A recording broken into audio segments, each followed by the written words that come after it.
All right, so I couldn't get everything in that first video, but let's finish these up. So our first problem is absolute value. The key to the absolute value is I do want you to realize that there is just one type of x. We shall just be getting x by itself.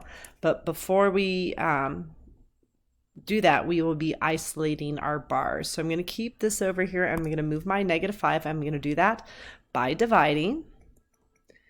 So when I do that and I take my 115 and I divide it by my 5, I'm sorry, by -115 divided by -5, I get 23.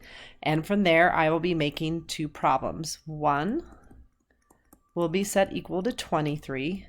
And then the other one, I'll still use 3 plus 4x, so it will equal -23. And then I'll just take steps to get my x alone. So in both situations, I'll subtract 3. But what I want you to realize is as we do that, we're going to get very different numbers along the way. And then I'll divide by 4. And so in one situation, I get 5. And in the other one, I get -26 divided by 4. You can leave it like that. You could simplify the fraction, so divide both things by 2.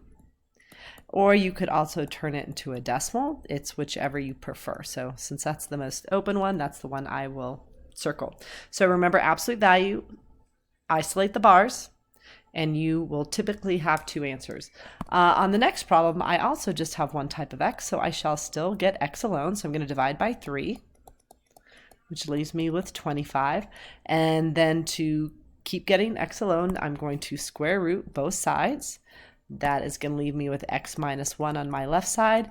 And where your calculator will tell you 5, you do have to remember when you square root, you do get two answers. And just like in 3a, we're now going to make two problems, x minus 1 with 5, x minus 1 with -5, and I'm just going to work to get x alone, and I'll get 6 and -4 once I add that 1 over. And our final problem, this time I'm seeing multiple types of x. So what I want to do is get it into standard form. I want to subtract the 5 over. I'm going to try to factor. Hopefully that works. So I need factors of -10. That gives me 9, and those factors do work. I can get 10 and -1.